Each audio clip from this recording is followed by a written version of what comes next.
Hey there, gang. Time for another comic book unboxing video, and this is actually part 2 of yesterday's unboxing. We kind of called that one for time, so we're expecting to see a lot of Bronze Age Marvel in this box based on what we saw in the first half of the box. So let's not waste any time. If you like comic books, stick around. We're going to have some fun.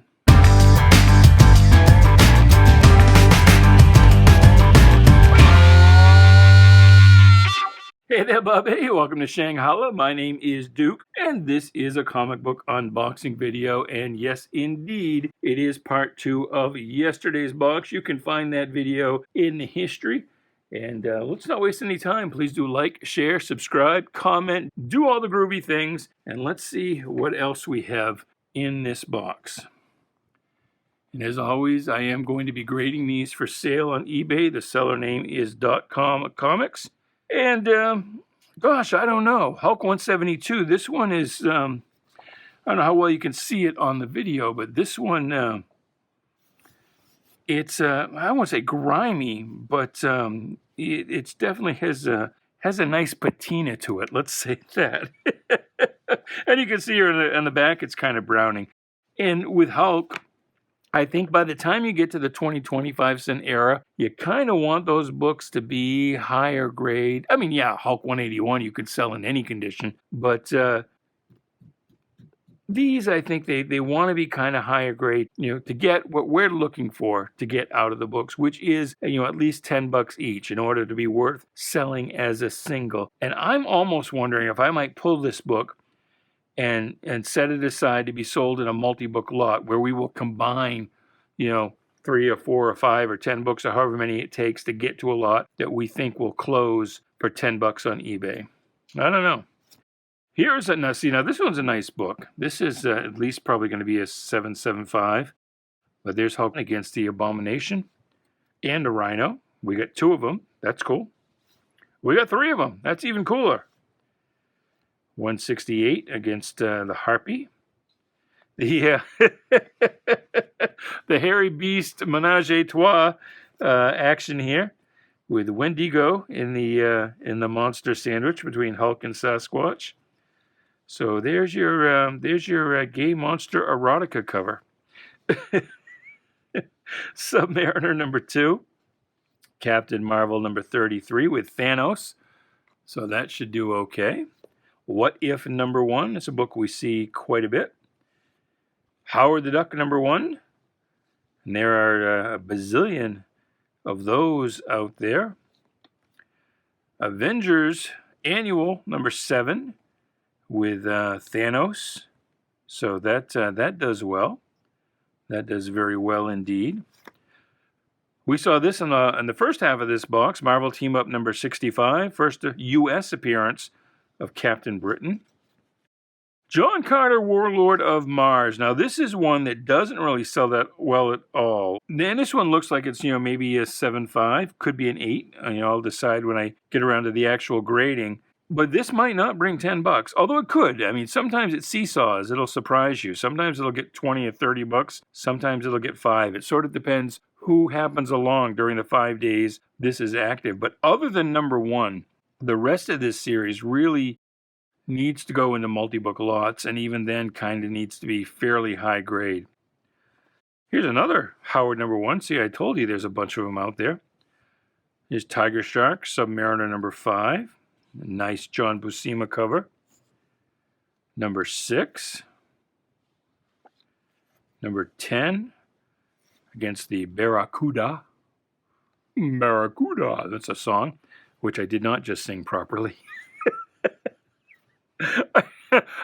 I realized after I had committed that I couldn't actually remember how the song went.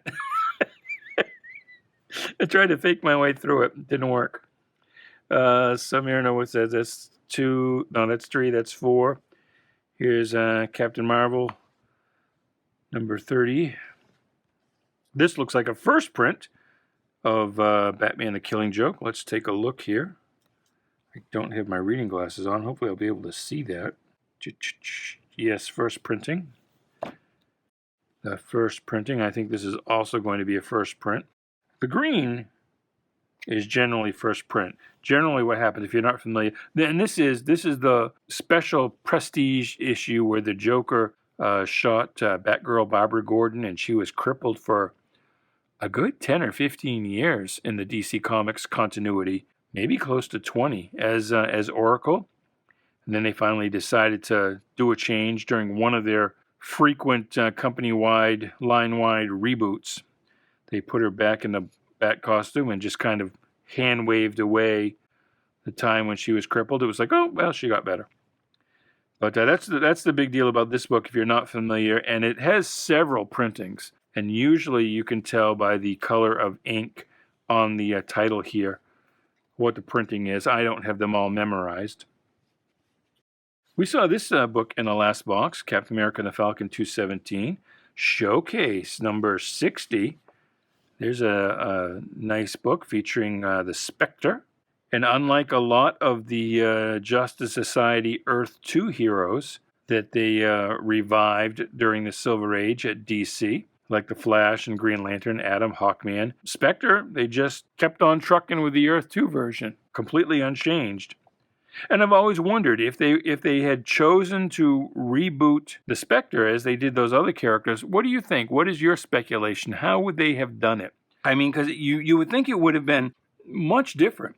Because, the zeitgeist of the Golden Age coming out of the Depression era, the late 30s, prior to World War II, and people don't really remember. I think of the crash, the stock market crash of 1929, and they forget that the Great Depression really extended all through the 30s, all the way up until America's entry into World War II.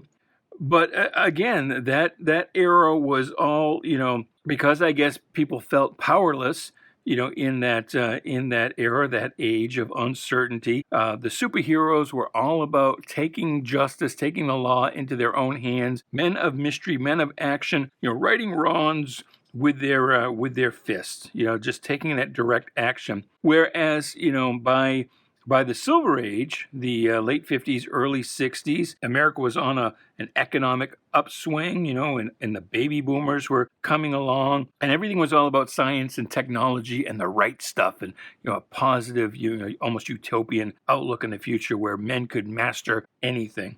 And so I would think that if they had rebooted the Spectre, that he would have been much different, but I'm not sure I know how. So leave your comments below. If they had redone the Spectre, how do you think they would have done it?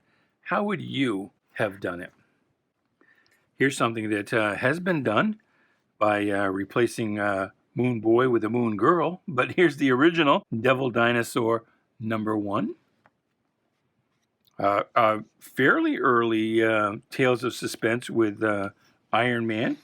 The Power of Iron Man, as the title was championing in the series then. And I don't think this is the first Mandarin, but it's certainly an early one. This is a popular issue, Power Man and Iron Fist number 50. So this is the beginning of the team up. Two kind of random characters who each had their own title, who were kind of joined together, hoping that the pairing would save the flagging sales on both books, and it did. It worked. It would continue on to, I think, number 125. Still, though, in the indicia, you'll see here, and that's the official publishing information, it is still just Power Man. And I think it's not until like 66 that it actually becomes Power Man and Iron Fist officially. But this is where the team-up begins, and we see her on the cover. Warlock number 10, some Jim Starlin action. Number 11 and 10 here is, 9. 9 is the reboot. I forget. I'm not doing very well today. Yes, 9 is the beginning of the reboot. The title originally went to issue 8. This one's got a little problem here. And then it was revived with issue number 9. X-Men 212. Here's some more Warlock. 15. Some Thanos action here. 12 with Gamora and Pan. All good Jim Starlin cosmic action. Batman Year One, always a popular book. Spectacular Spider-Man #1. And there's another one. Amazing Spidey 173, 178. What else we have here? 177, 176, 175, and Nito Bandito. It's got a little stain here, which is unfortunate, but this is a fairly early Jonah Hex. I think Jonah Hex first appeared in Weird Western Tales #10. So this would be only his, fourth appearance? So that's neat. And moving on to the next stack, here we have X-Men #4, first appearance of Red Omega.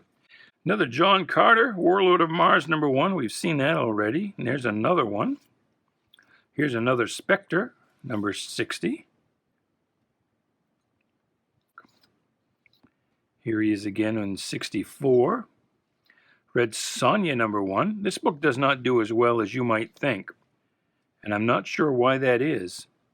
But old Red Sonja doesn't get nearly as much love as you would expect from that fantastic Frank Brunner cover.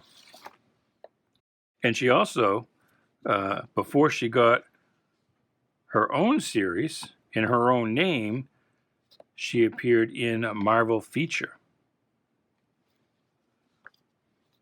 Here is X-Men 213.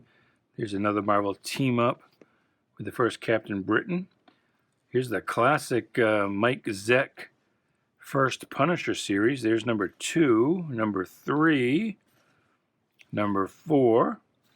So I guess we don't have the, even though this says 4-issue series, it actually went to 5. But we don't have 5 or 1, or at least not yet anyway. Now here is X-Men #109 with the Vindicator, as he was known then. There's a nice early Iron Man, #47. Now, in the last video, we were talking about the different versions of Star Wars #1, and this looks to me like it is the first of the Whitman variants, the ones that were sold in the 3-packs and whatnot. And so this is much like the other one, although that one had a box here that said reprint. And so this one does not. Doctor Strange #1. Conan the Barbarian #2. Wow. Captain America #200. Nice. Another Black Goliath #1. We saw that in the last box. Here's Spider-Woman #1. Another Spider-Woman #1. And it's just so goofy. That's, I mean, originally, you may not know this, originally, Spider-Woman's original origin, she was not a woman who had the powers of a spider. She was actually a spider super evolved into human form. So, yeah, that really didn't take. Star Wars #4. Here's #2. And let's see what else we have here. Oh my God. Is this going what I think it is? Oh no, all right. I thought this was going to be a whole stack of Marvel Superhero Secret Wars #1, but it is. There's 1. There's 2. 3. 3 sells well now, but I can't remember what the big deal is about 3. 4 does well because of this cover, which was kind of replicated in the Avengers movies. #5, 6, 7, which is the first appearance of this Spider-Woman, which you would think like, well, she was only a thing for like half a skosh. Why does anybody, want to pay big money for this book now? But it still does okay. Obviously, we don't have any 8s. Those would probably go to CGC if they were in decent condition. There's 9, there's 10, here's 11, and 12. Longshot, #1, that's a great series by Art Adams. Although I don't know why, the last few times we've seen it, we haven't seen the full run. Ooh, Here's some a Neil Adams cover, it looks like, for House of Mystery. Number 103. Having trouble seeing that. Here's 221. Detective Comics with the infamous Finn Boy story. Here's a 100-page super spectacular. Those are always fun. I like this era of Batman where they kind of brought back the Golden Age style of the logo. This was a return of the Creeper, having appeared in his own series, which lasted only 6 issues, and then he was in limbo for quite a while, and I think that's his first appearance after that. There's 448. Cool cover, 450. This is 407, a fairly early appearance of Man-Bat. He made his first appearance in 400 and then appeared pretty regularly there for a while. 437. Here's another 100-page super spectacular. It's super. It's 30th, guys. It's super spectacular. There's some more. Death of the Daredevil. And this era, there weren't a lot of supervillains, really. The author was David V. Reed, who had written Batman books in the Golden Age, and then came back here in the Bronze Age, and he didn't really feature a lot of supervillains. His thing was usually just traditional crime and gangsters and kind of macabre monsters and things. It's only really towards the end of his run that he started to break out the supervillains. There's another one, and then it looks like the last book in the box is a not a 100-page super spectacular, but still a giant, Batman number 262. So anyway, that was fun, and since I have a Batman sitting right here, little earthquake there as I knocked over the tripod, we will use OG Batman to say thank you for watching, and until next time, goodbye, good luck, and please be good to each other.